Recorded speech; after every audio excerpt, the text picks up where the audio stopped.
Hello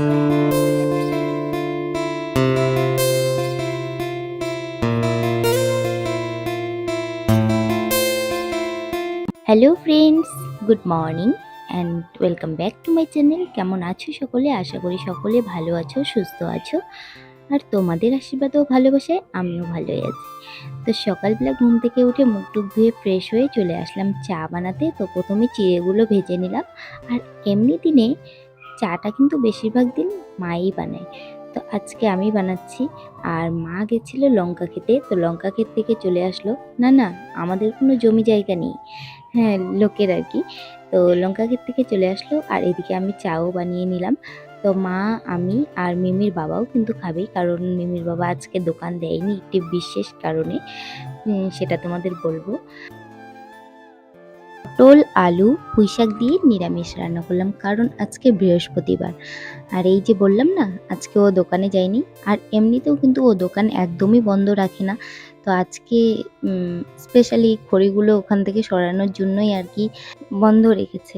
আর খড়িগুলো না ওখানে রাখাতে কি হয়েছে, মানে একদম জানালাটাও খোলা যায় না, আর অন্ধকার অন্ধকার লাগে সবসময় ঘরটা। আর জানালা খোলা না থাকলে তো ভীষণ ঘরটা, মানে গরমের দিন বুঝতেই পারো কতটা অস্বস্তি হয়। তো দুজনে মিলেই সারাদিন একদম খড়িগুলো গুছিয়ে রেখেছি, আর ওই নতুন বাথরুমটাই রেখেছি, যেটা আমাদের এখনো ইউজ করা হয়নি। তো ওই বাথরুমটা তো এমনি পড়ে আছে, কারণ ওটা ট্যাঙ্কিটা নাকি ছোট, সেজন্য ইউজ করা হয় না। আমাদের আরেকটা বাথরুম আছে অলরেডি। আর সত্যি কথা বলতে আমি বিছানাও তুলিনি, একদম সারাদিন মানে রান্নাটা শুধুমাত্র করেই চলে গেছিলাম ওদিকে। খড়ি গুছোতে দুজনে মিলে খড়ি গুছিয়ে একদম পেছনটা পরিষ্কার করে নিয়েছি। তোমরা দেখতেই পারবে কতটা সুন্দর লাগছে এখন, মানে একদম দারুণ লাগছে। আর জানালাগুলোও খুলতে পারছি, যার জন্য ঘরের ভেতরটাও বেশ আলো হচ্ছে।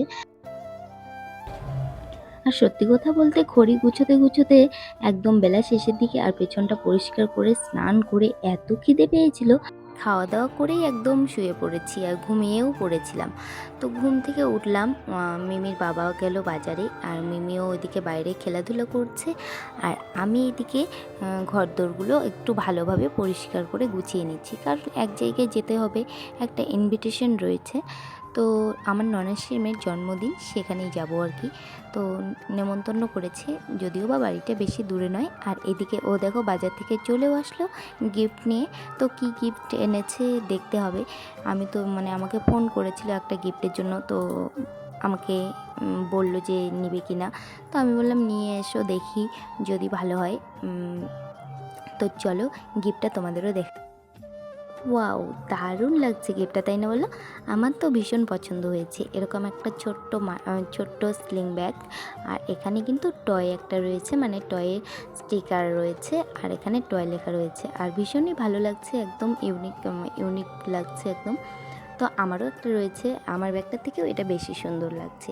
তো দারুণ লাগছে, আর দেখে গিফটটা দেখে মনটা খুশি হয়ে গেল। তো যাই হোক, বার্থডে গার্লের পছন্দ হবে কিনা জানি না, আর তোমাদের কেমন লাগছে, মানে গিফটটাই ঠিক আছে কিনা তোমরা একটু কমেন্ট করে জানিও।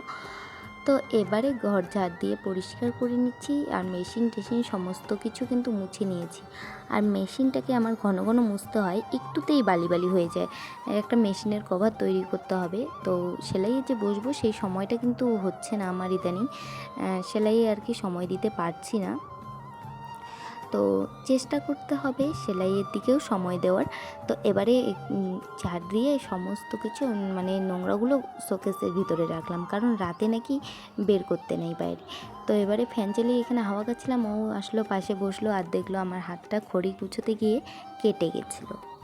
তো বন্ধুরা, এখন বাজে রাত 9:30, আর আমি একদম রেডি হয়ে গেলাম, একদম blue colour sari, blue colour matching করে ব্লাউজ, একদম ব্লু কালার হয়ে গেছি। তো রেডি হয়ে গেলাম, এখন আমরা যাব বার্থডে বাড়ি, মানে আমার ননাসের মেয়ে ভাগ্নি, তার জন্মদিন, ছোট ভাগ্নিটার। তো পাশেই বাড়ি, বেশি দূরে না।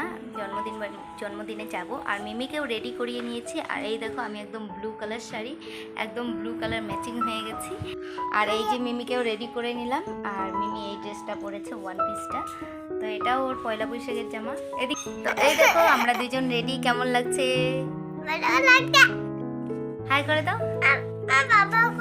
বাবাকে দেখাবো, তুমি আগে হাই। তোমাদের তো বলেইছিলাম পয়লা বৈশাখের মিমির অনেকগুলো ড্রেস হয়েছে, তো সবগুলো তো দেখানো হয়নি, সেগুলোর মধ্যে এই জামাটা একটা। আর বার্থডে গিফটটা তো আমার ভীষণ পছন্দ হয়েছে বার্থডে গিফটটা। আর তোমাদের কেমন লেগেছে অবশ্যই কমেন্ট করে জানিও, মানে বার্থডে গিফটটা ঠিক আছে কি না। আর বার্থডে গার্লকে অবশ্যই দেখাবো, বার্থডে বাড়ি যাই আগে, তো সেখানে গিয়ে বার্থডে গার্লকে তোমাদের তো দেখাবোই। তো চলো বার্থডে বাড়ি যাওয়া যাক, আর দেখা হচ্ছে একবারে ওখানে গিয়ে। আর এদিকে মিমির বাবাও কথা বলতে বলতে রেডি হয়ে গেছে, ও দেখো আমরা একদম রেডি। তো চলো বার্থডে বাড়ি যাওয়া যাক, আর গিয়ে তোমাদের সাথে আবার কথা হচ্ছে।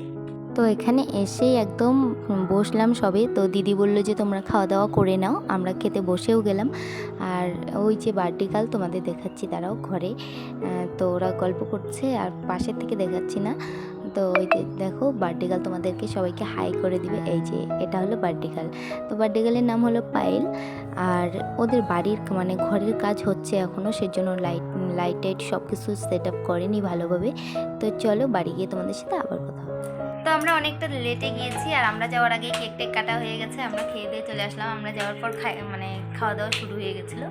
আর ওখানে অতটা মানে আলো নেই, তো মানে ভিডিওটা সেরকম ক্লিপটা আসছে না, যতটুকু পারলাম দেখালাম। তো চলো আজকের ভিডিওটা এই পর্যন্তই। ভিডিওটা ভালো লাগলে অবশ্যই একটা লাইক কমেন্ট শেয়ার করে দিও, আর চ্যানেলে নতুন হলে প্লিজ চ্যানেলটা সাবস্ক্রাইব করে পাশে থেকো। ততক্ষণে সবাই ভালো থেকো, সুস্থ থেকো, টাটা।